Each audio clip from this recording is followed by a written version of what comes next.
A tragédia no Texas tem um culpado.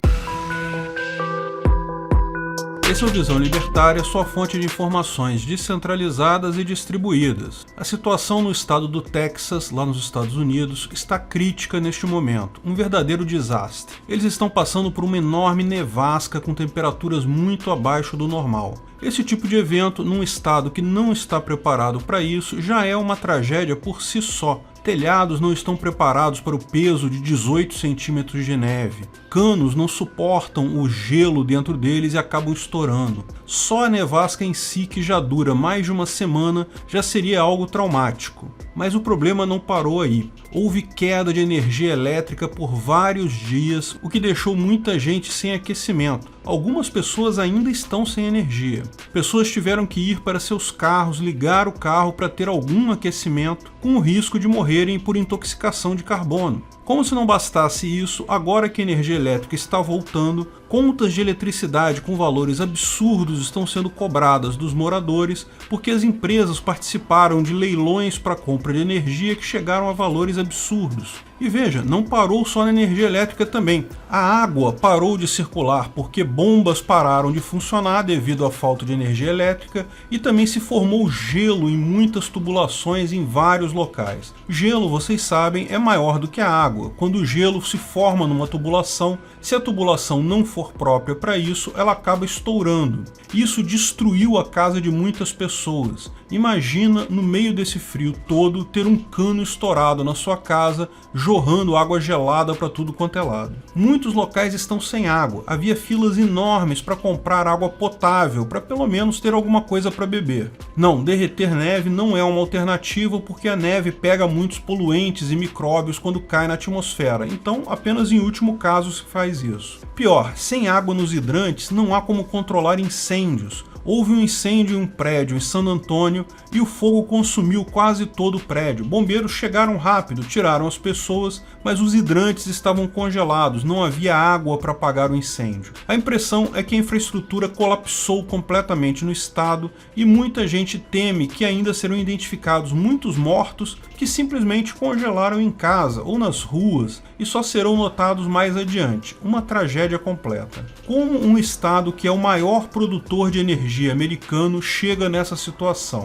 Bem, como era de se esperar, a nevasca foi o ponto de partida de tudo. O fato é que o Texas é um estado quente, pessoas lá têm problemas no verão com excesso de calor, raramente têm problemas no inverno. É como aqui no Brasil, particularmente aqui no Rio de Janeiro. O pico de consumo de energia é no verão, com os ar-condicionados ligados. No inverno, na verdade, é só mais fresquinho. As empresas de energia de lá tipicamente se preparam para isso, evitam fazer manutenções no verão porque sabem que terão alta demanda com o ar-condicionado. Esse ano, essa massa de ar polar descomunal derrubou as temperaturas para valores muito baixos, raramente vistos no Texas, e pegou uma rede elétrica despreparada para isso. Muitos texanos passaram a usar aquecedores elétricos e com isso a demanda de energia subiu muito. Ao mesmo tempo, muitas usinas tiveram problemas por não estarem preparadas para isso. Mesmo usinas termoelétricas a gás tiveram problemas de congelamento, tubulação de gás e água usados para gerar energia congelaram. Usinas termoelétricas a carvão tiveram problema com carvão congelado. Mas o principal culpado foram as usinas de energia eólica, que congelaram e pararam de gerar energia quase que completamente de uma hora para outra. As usinas de gás natural aumentaram sua produção para compensar, mas como elas também estavam tendo problemas, no final das contas a rede elétrica simplesmente não suportou. Na noite do dia 15 de fevereiro, o operador do sistema elétrico, ERCOT, começou a fazer blackouts seletivos para evitar a queda total da energia. A ideia era revezar quem recebia energia para evitar que todos ficassem completamente sem. Porém, muitas cidades acabaram completamente às escuras devido a falhas em equipamentos de transmissão.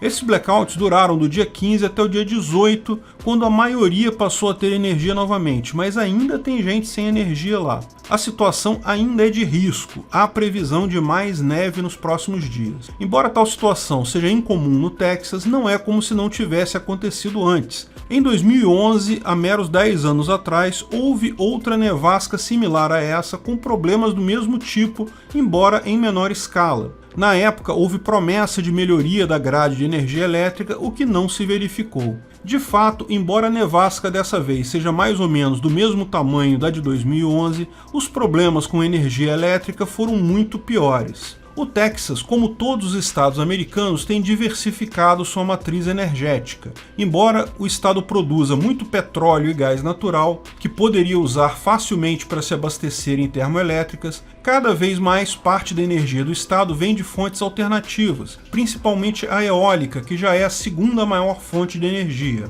Não tenha dúvidas, houve problemas em usinas a gás e carvão também com o frio, mas o grande problema foram as usinas eólicas que praticamente pararam a produção. Grandes turbinas de energia eólica congelaram com enormes acúmulos de gelo se formando. As usinas solares, embora seja menor a quantidade, também ficaram cobertos com neve e também pararam de funcionar. A única energia que não teve problema foi a nuclear. Porém, com o aumento de demanda e a diminuição dos demais geradores, não foi suficiente para manter a grade operando. Mas não foi esse só o problema, também teve o problema da independência da rede do Texas. O Texas tem uma rede elétrica independente, totalmente desconectada com os demais estados americanos. Isso traz vantagens fiscais para o Texas, mas tem o problema de que não se consegue trazer energia de outros estados para lá facilmente. Isso normalmente não é um problema porque o Texas é um grande produtor de energia, o maior na verdade. Mas como vimos nesse caso, acabou saindo uma situação ruim. Portanto, como toda tragédia, ele não tem um único problema para culpar, mas uma conjugação de problemas. Falha em energias renováveis, infraestrutura pouco acostumada ao frio, falta de interligação com redes de outros estados. Muitos estão culpando exclusivamente a adoção de energias renováveis, mas sem dúvida, embora isso tenha sido parte do problema, não foi só isso. Os mais lunáticos, lógico, estão culpando o aquecimento global. Olha que maravilha. Uma conhecida deputada esquerdista de lá disse que as energias renováveis não são culpadas pelo blackout. A energia termoelétrica que sim, porque causou o aquecimento global, quer dizer, quando é frio eles usam o termo mudanças climáticas e, portanto, eles que foram os culpados. O que é muito próximo da coisa mais idiota possível a se dizer no caso, porque mesmo que o estado fosse 100% dependente de energia eólica, provavelmente isso não faria diferença nenhuma no clima e a nevasca chegaria do mesmo jeito, como já chegou antes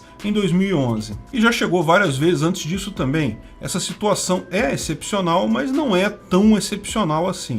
Neste momento você pode pensar, mas então você precisa de um estado para planejar essa interligação com empresas de energia de outros estados? As empresas particulares de energia que tiveram problema, foi preciso um estado para resolver isso, mas na verdade é exatamente o contrário. O estado é que se recusa a ligar sua rede com as demais. As empresas privadas de energia têm todo o interesse de fazer ligação entre elas, porque dessa forma elas conseguem atender melhor o mercado. Se dependesse exclusivamente das empresas privadas, uma rede interligada mundial já existiria hoje no mundo. Não só uma rede interligada entre estados americanos, é muito melhor que ela fosse o quanto maior possível e permitir a todas elas mais lucro.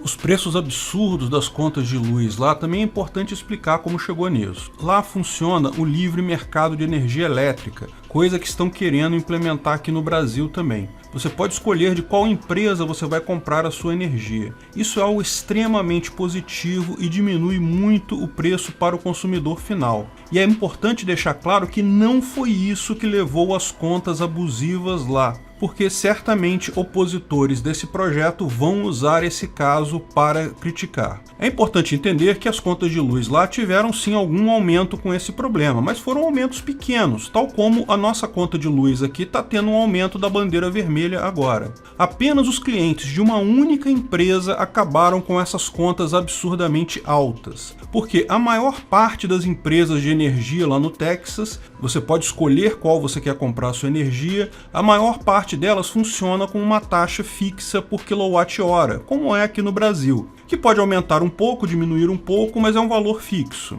Certamente elas tiveram um pequeno aumento com essa questão toda, mas foi um aumento pequeno. O problema que gerou as contas astronômicas vieram da empresa Grid. A Grid é uma empresa nova nessa área que permite aos consumidores residenciais comprar energia diretamente do mercado de atacado, o mesmo mercado que grandes empresas compram. Você paga um valor fixo por mês para a Grid, mais um valor de mercado da energia elétrica elétrica no atacado, que é fração de centavos por quilowatt-hora, normalmente muito mais barato que a energia residencial. As contas de quem usa grid lá no Texas costuma ter poucos dólares por mês. Com o problema todo, excesso de demanda, falta de oferta, é lógico, o valor no atacado aumentou, mas aumentou para 0,03 de um centavo, ou seja, os clientes da empresa, da mesma forma que os clientes de outras empresas, pagariam um pouco mais que o normal, mas só isso. Daí veio a ideia idiota do político, um burocrata político lá, achando que poderia resolver a questão com uma canetada,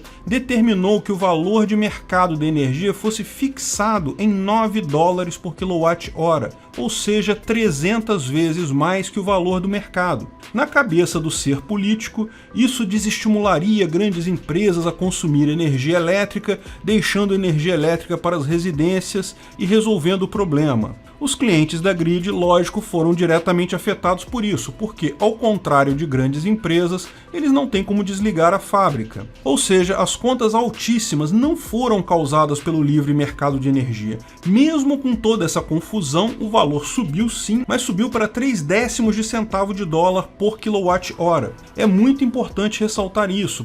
Ou seja, não foi o livre mercado de energia que levou a isso, foi a ação atrapalhada e sem sentido de um burocrata político tentando resolver as coisas na canetada e afetando clientes de uma empresa específica apenas. Nessa absurda loucura de acusações sobre quem seria o culpado, faltou pessoas olharem para o mocinho da história, para a fonte mais confiável, mais segura e a única que, em momento algum, falhou, a energia nuclear. Como já explicamos em outros vídeos, usinas nucleares modernas são extremamente seguras. Embora nada no mundo seja isento de risco, jamais permitiriam acidentes graves como o de Chernobyl ou Fukushima.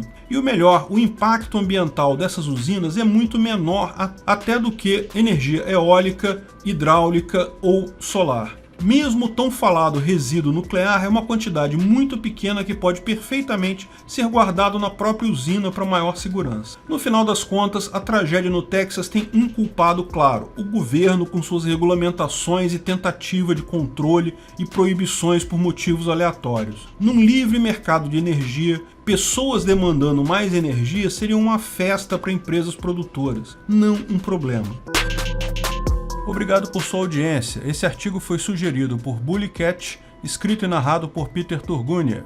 Esse vídeo foi um oferecimento de armataweb.com, cloud e serviços de data center. 100% de compromisso com a satisfação e privacidade dos clientes. Aceitamos Bitcoin. Veja o link na descrição do vídeo. Se você gostou desse vídeo, clique no like e compartilhe ele em suas redes sociais. Se inscreva no canal para nos ajudar, clicando no botão vermelho abaixo. Se quiser ser avisado de novos vídeos, clique no sininho ao lado. Saiba mais sobre o nosso projeto no site visãolibertaria.com. Lá você pode sugerir novos artigos, escrever artigos, patrocinar e muito mais. Confira visãolibertaria.com. Até a próxima!